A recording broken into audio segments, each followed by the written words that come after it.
बेटा जो वीडियो ये पिक्चर जो आपको सामने दिखाई दे रही है ये किससे रिलेटेड है? देखो पार्टनरशिप डीड से रिलेटेड है। पार्टनरशिप डीड तो आपको सबको पता चल चुका है कि क्या चीज़ होती है पार्टनरशिप डीड। पार्टनरशिप डीड का दूसरा नाम है आर्टिकल्स ऑफ पार्टनरशिप। बेटे ये 1 नंबर में क्वेश्चन पूछ सकते हैं, इसलिए इसको ध्यान से सुनो। क्या मैं नाम बताया मैंने? पार्टनरशिप डीड का दूसरा नाम बताया आपको, क्या होता है? Articles of partnership. ठीक है बेटा, जो जो मेन इंपॉर्टेंट बातें होती है वो आप अपने पास नोट करते रहो। चलो जी, अब हम बात कर रहे हैं कि पार्टनरशिप डीड का क्या रिटर्न में होना कंपलसरी है? नहीं, रिटर्न में होना कंपलसरी नहीं है, लेकिन अगर रिटर्न में लिखी जाए ये तो अच्छा रहता है। तो अगर लिखा जाएगा तो इसमें क्या कुछ लिखा जाएगा? तो सबसे पहले है name and address of the firm, यानी जो फर्म है उसका नाम क्या होगा और उसका एड्रेस क्या होगा। दूसरे नंबर पे name and address of the partners, partners का नेम क्या होगा और उनके एड्रेसेस क्या होंगे। ठीक है।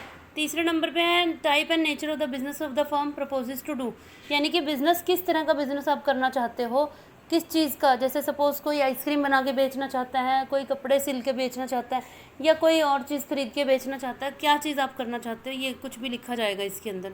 उसके बाद फोर्थ पॉइंट है आपका, amount of the capital contributed by each partner, यानी कि हर पार्टनर कितनी कितनी कैपिटल लगाएगा। बिजनेस स्टार्ट करने के लिए पैसा चाहिए होता है, खाली बातों से थोड़ी काम होता है। तो कितना पैसा कौन पार्टनर लगाएगा इसके बारे में भी लिखा जाता है। ठीक है।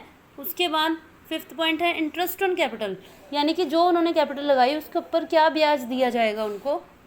तो अब आप सोच रहे होंगे कि ब्याज कौन देगा और कौन लेगा, तो इस बात को कान खोल के सुनो। एक होते हैं पार्टनर्स, एक होती है पार्टनरशिप फर्म। पार्टनर्स तो हो गए, जैसे ABCD 4 पार्टनर हैं, तो अलग अलग अगर हम इनकी बात कर रहे हैं तो वो पार्टनर्स हैं, लेकिन इकट्ठे अगर बात कर रहे हैं तो वो बिज़नेस जो चला रहे हैं उसको फर्म बोलते हैं। तो फर्म जो है यानी बिज़नेस जो है वो पार्टनर्स को ब्याज देंगे। तो कितना ब्याज दिया जाएगा इसके बारे में लिखा जाएगा। इसमें कितना रेट ऑफ इंटरेस्ट होगा उसमें लिखा जाएगा। नंबर 6 पे आएगा ड्राइंग, कि कितनी अमाउंट, ड्राइंग आप सभी जानते होंगे होता क्या है, जो पर्सनली उसके लिए पैसा निकाला जाता है बिजनेस में से उसे ड्राइंग बोला जाता है। तो कितनी अमाउंट वो निकाल सकते हैं, मैं एक एग्जांपल लेके बताती हूँ। मान लेते हैं कि 4 पार्टनर हैं ABCD। शुरू में A ने लगाए 2 लाख रुपए, B ने लगाए 5 लाख रुपए, C ने लगाए 1 लाख रुपए और D ने लगाए 1,20,000 रुपये। ठीक है। तो चारों ने मिलकर अपना बिजनेस स्टार्ट किया। अब उनको अपने पर्सनल यूज़ के लिए भी तो पैसे चाहिए होते होंगे, तो वो कहाँ जाएंगे? अपने बिजनेस में से निकाल सकते हैं, लेकिन क्या कोई लिमिट होनी चाहिए उसकी कि कितने पैसे निकाल सकते हैं? हाँ, क्योंकि बिज़नेस की सारी जान क्या होती है? पैसा होती है। तो सारे ही पैसे एकदम से किसी ने निकाल लिए तो बिज़नेस पे गलत इफेक्ट पड़ जाता है। इसीलिए पहले ही डिसाइड कर लिया जाता है कि कितने पैसे मैक्सिमम निकाले जा सकते हैं पर्सनल यूज़ के लिए, यानी कि ड्राइंग की लिमिट तय कर दी जाती है। उसके बाद 7 पॉइंट पे है इंटरेस्ट ऑन ड्राइंग। इसका मतलब क्या हुआ कि जब तक वो पैसे वापस नहीं देंगे, ड्राइंग के लिए निकाले गए पैसे जब तक पार्टनर वापस नहीं देंगे तो उनके ऊपर कितना ब्याज लगाया जाएगा, कितने % इंटरेस्ट लगाया जाएगा, उसके बारे में भी बात की जाती है। 8th पॉइंट है प्रॉफिट शेयरिंग रेशो। ये बहुत ही इंपॉर्टेंट चीज़ है, बहुत ही इंपॉर्टेंट चीज़ है 8th पॉइंट ये। इसमें क्या बताया जाएगा कि जो प्रॉफिट है वो कौन सी रेशो में डिवाइड किया जाएगा।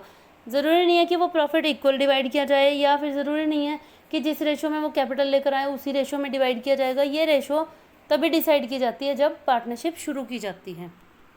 उसके बाद है 9th point salary. 9th point क्या है? सैलरी, कि पार्टनर्स को क्या सैलरी दी जाएगी। अगर वो एक्स्ट्रा कोई काम करते हैं तो क्या उनको कोई सैलरी दी जाएगी या नहीं दी जाएगी। 10th पॉइंट है गुडविल। 10th पॉइंट में हम बात करते हैं गुडविल की। गुडविल का मतलब क्या होता है बेटे? ये आगे चल के आगे चैप्टर्स में आपको पता चलेगा गुडविल का सही मतलब क्या होता है। अभी फ़िलहाल आप इतना ही समझ लो कि गुडविल बिज़नेस के लिए एसेट होती है। उसमें उसके नाम पर बिज़नेस में जब कोई पार्टनर, नया पार्टनर एडमिशन लेता है या पुराना पार्टनर छोड़ के जाता है तब इसकी कैलकुलेशन करनी पड़ती है। तो मैं आपको बता रही हूँ कि गुडविल का पॉइंट बहुत मेन है, लेकिन इसकी ज़्यादा डिटेल आपको बाद में पता चलेगी। तो ये 10th पॉइंट जो है मैं आपको बता रही हूँ, इस पर स्टार लगा लेना जब आप नोट करोगे, तो इसकी डिटेल आपको आगे वाले चैप्टर्स में ज़रूर मिलेगी।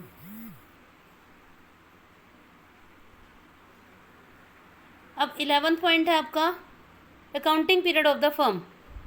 इसका मतलब क्या हुआ इसका ये मतलब है कि बिज़नेस में आप ज़रूर डेली की डेली अपना प्रॉफिट लॉस पता नहीं लगा सकते, कम से कम 1 साल का टाइम पीरियड होता है। जैसे कि +1 में भी आपको पता था, तो 12 महीने का टाइम पीरियड होता है। लेकिन वो 12 महीने कब से शुरू करने हैं? क्या 1 जनवरी से 31 दिसंबर तक का साल आपने मानना है, या फिर आपने 1 अप्रैल से 31 मार्च मानना है, क्या मानना है? तो ये चीज़ भी पार्टनरशिप में पहले से डिसाइड की जाती है। उसके बाद 12th है method of recording firms account. Firm किस तरह के अकाउंट्स को रखेगी, किस तरह से प्रिपेयर करेगी, कौन कौन सी बुक्स बनाएगी, कौन कौन से डॉक्यूमेंट्स हैं वो कहाँ सेफ रखे जाएंगे, सारी बातें।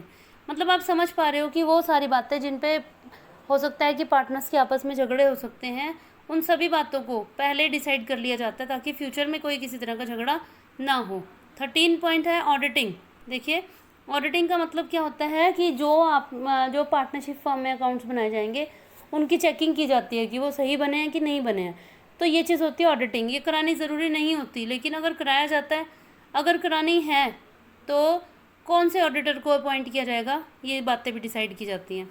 मतलब हर छोटी से छोटी बात इसके अंदर डिसाइड की जाती है।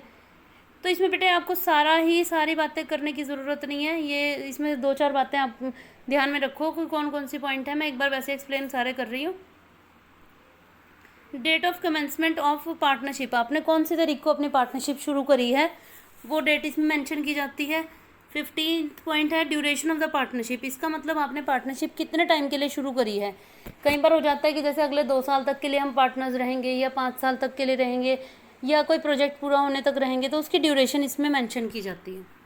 अब 16th पॉइंट है use of decision of Gardner versus Murray. ये पॉइंट रहने दो आप लोग, ये अभी आपके अगली क्लासेस में आएगी, अभी ये नहीं रहने दो, किसी को यूज़ नहीं है इसका भी आपके पास। 17th पॉइंट है बैंक अकाउंट। कौन से बैंक में अकाउंट खोला जाएगा और कौन से पार्टनर के नाम पर खोला जाएगा, किस किस के पास अधिकार होगा कि जो फर्म की जो चेकबुक होगी उस पर साइन करने का अधिकार किसके पास होगा, किसके पास नहीं होगा। उसके बाद 18th पॉइंट है कि rules to be followed in case of admission of a partner, यानी कि पार्टनर को एडमिशन देते समय कौन कौन से रूल्स फॉलो किए जाएंगे वो सभी पार्टनर्स आपस में मिल के डिसाइड करते हैं, जो कि पार्टनरशिप डीड में लिखे जाते हैं। 19th पॉइंट है कि पार्टनर अगर रिटायर हो जाता है तो कौन से रूल फॉलो किए जाएंगे। तो इस तरह की बेटे और भी 2-4 बातें और भी होती हैं इसके अंदर, लेकिन आपको मैं आज ये बता रही हूँ कि ये सारी बातें जो मैंने आपको बताई हैं ये सब आप अपने पास नोट कर लें, क्योंकि 2 मार्क्स का क्वेश्चन इसमें से पूछ सकते हैं वो आपसे कि ये पार्टनरशिप डीड में कौन कौन सी बातें होती हैं जो लिखी जाती हैं। अब इससे अगली वीडियो में मैं आपके पास भेजूँगी कि अगर पार्टनरशिप डीड ही ना बनाई जाए तब कौन कौन से रूल्स एप्लीकेबल होंगे। ठीक है बच्चों।